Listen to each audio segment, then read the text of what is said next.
Alright guys, welcome back everybody to the channel. Um, SmackDown tonight. So, I was doing stuff, but I was watching on my phone and listening, watching, and everything. So, I am just now heading home. So this might not be the smartest idea, but,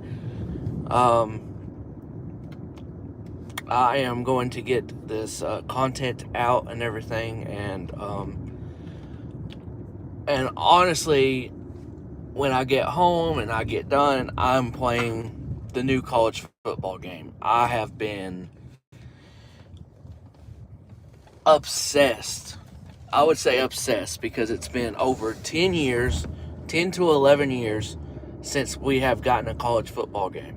So SmackDown tonight, if my memory corrects me, and I try to remember all this stuff in order. It might not be in order though.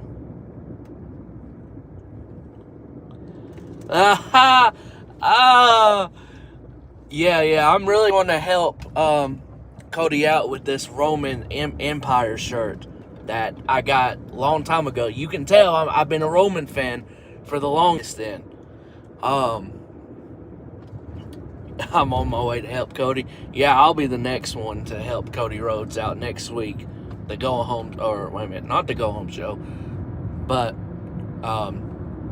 yeah, next week I'll be the one out there trying to help Cody, and I'll get destroyed by the Bloodline, and they're standing up tall. The show started off with Cody coming out and everything. We get the whoa. That shit gonna go hard in October when it's gonna be in Atlanta for Bad Blood. I just tell you that right now, it will be so loud. The woes will be so loud when he comes out in ATL at Bad Blood in his home state and town. So Cody came out,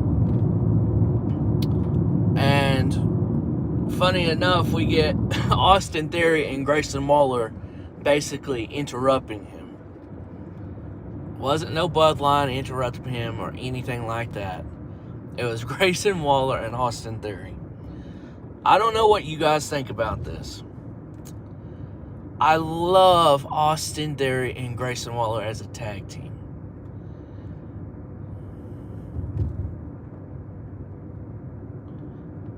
Yeah, I know. I love them as a tag team. I'm about to be home anyways, so I love them as a tag team. But I am very much ready to see an Austin Theory babyface turn. I think Austin Theory is legit one of the guys that could be the future of this company, but built correctly. So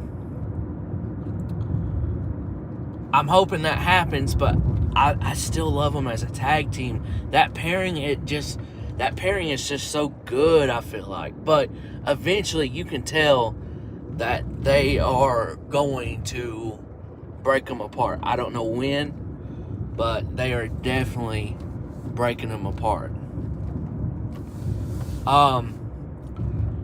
But they do a 2-on-1, or Cody actually starts out like fighting them first before he gets beat down, which is legit the smartest move any character can do.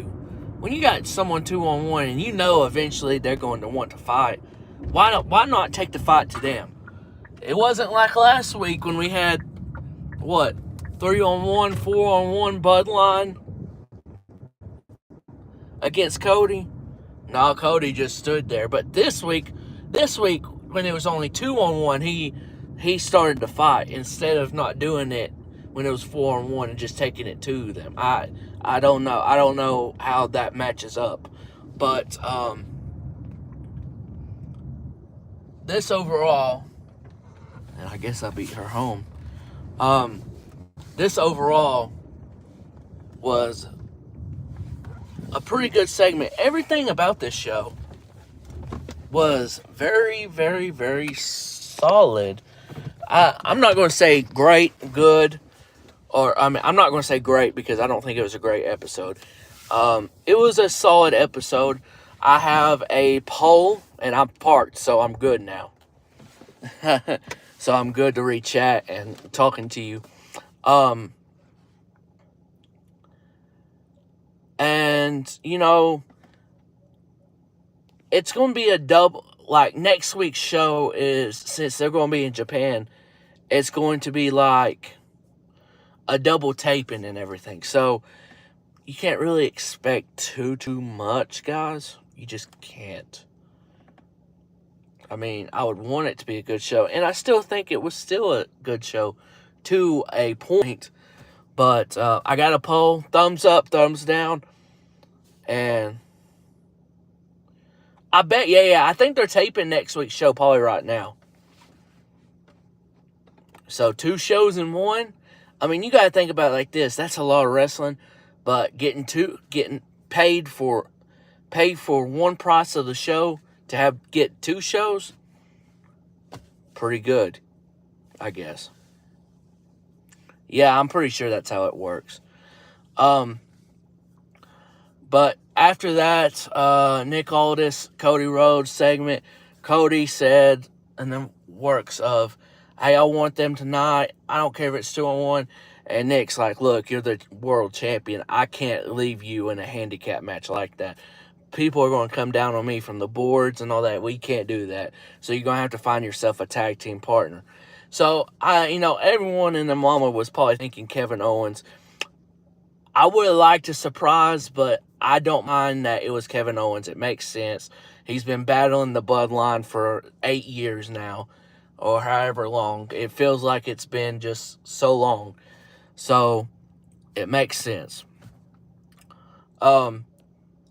So, what was next?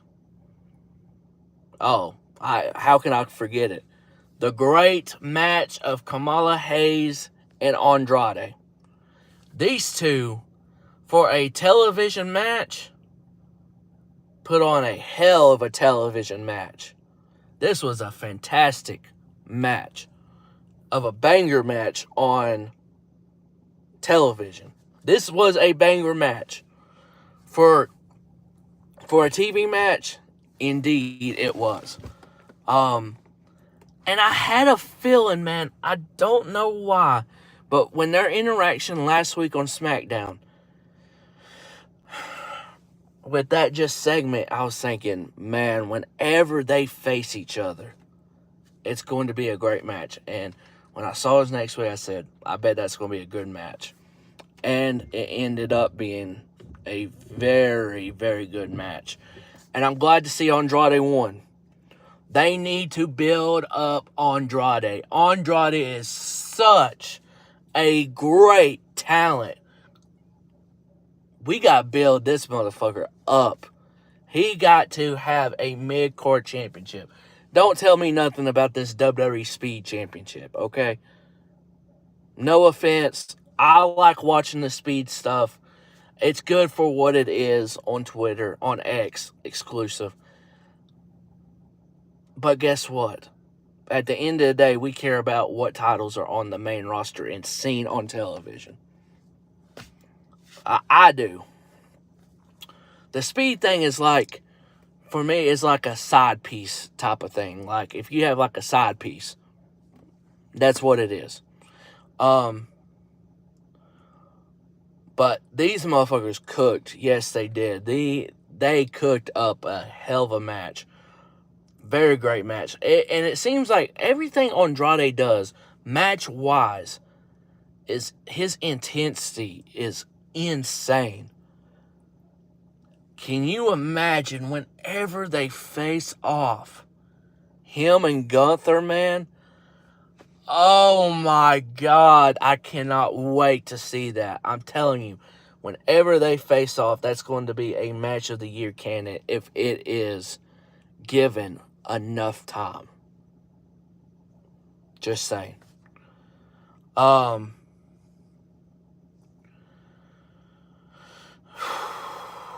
I'm not going to go in order. We had Bayley and Nia talk back and forth. That was okay to good for what it was. Not much there, but I feel like Bayley did cook her on that back-to-back segment, or talking back-to-back. I think she did really, cook her to a good extent. I don't know how I see that match going yet. That's the unique thing of some of these matches that's going to be coming up match-wise. Like, and look, you would think Gunther would win, but I'm just telling you right now, I'm not quite sure if he's going to win yet. I'm not quite sure, so.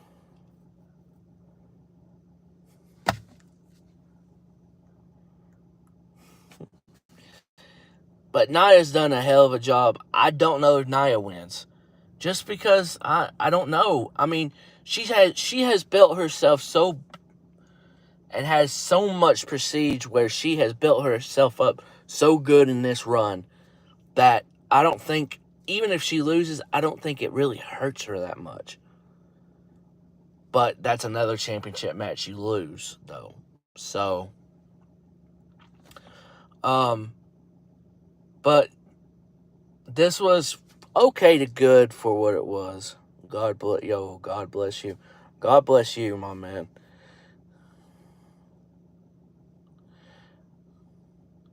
Yeah, I think Gunther winning would be good, but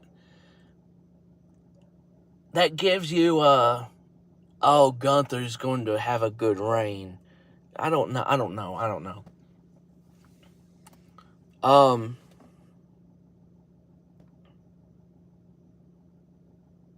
But yeah, overall, man, then we had Bianca, Jade, Bianca, Jade, and Chelsea Green and Piper Niven segment, which was pretty funny.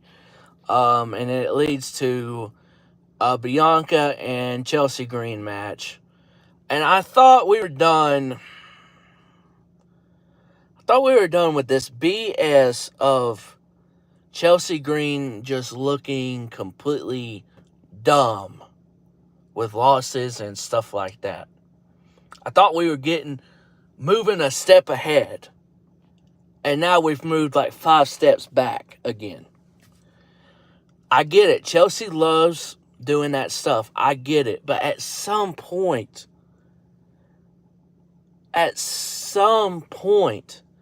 you have to imagine that she wants to get a little bit more serious and become a champion or something.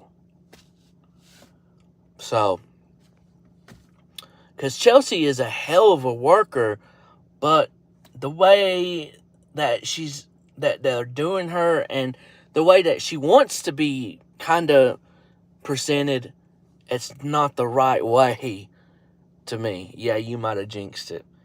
But, the segment led to a match. Segment was funny, good. And this match lasted less than a WWE Speed match, which is bad.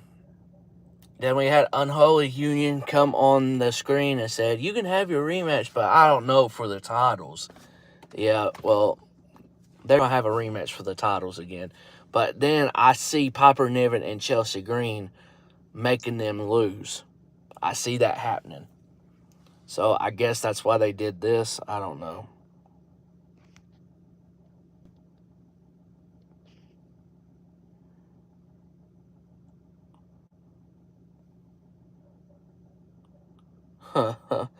Oh, I guess TikTok have came over to YouTube and started doing this stuff. I don't know.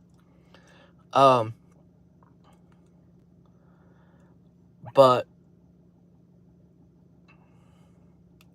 so what else after? Nia came to the ring with Tiffany Stratton to faces Mia Yim. Michin, I love that she's getting more time. And it seems like the crowd's getting behind her a little bit more. And Bayley with a huge assist to Michin tonight with that win over Tiffany Stratton. I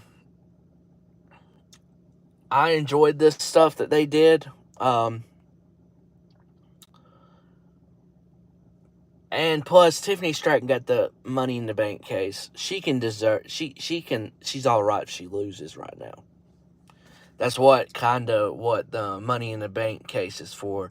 The person that holds it normally loses a lot of matches. So, yeah, it looks like since Bayley destroyed the case tonight, we're about to get that custom case, and I kind of have a prediction of what's going to happen. But I'm going to leave that for the prediction show for the podcast. And let's hope Felix can make it to the SummerSlam one. I would like for him to. Because I would want more than one person's opinion on that show for the podcast.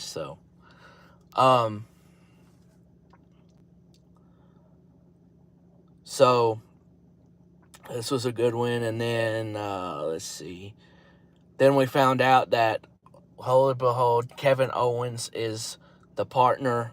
Oh, before that, we had a Bloodline segment right after the Michin win and everything, and she's celebrating with Bayley. Then we have a Bloodline segment basically saying whoever is the tag team partner of Cody Rhodes is just going to get it. Basically going to get beat up and everything just like Randy did. We find out Kevin Owens is the partner of Cody Rhodes. We have the main event, and Waller and Theory just once again not on the same page, just on a losing streak, which basically tells me that Austin Theory is turning babyface sometime soon. And we have a win from Kevin Owens and Cody Rhodes. And before, what is her name? Alicia Taylor? Is that what her name is? I'm so bad with names.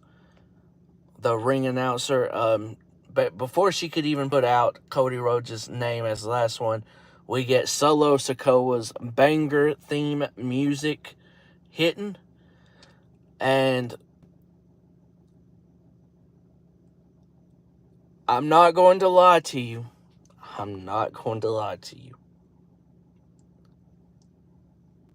The Bloodline 2.0, which I'm going to call them the 2.0, is winning me over with how they're booking them, if that does make sense. They're booking them very well, but the one concern I have is, look how weak Cody Rhodes is. And what's going to happen is Roman's going to come back at SummerSlam probably.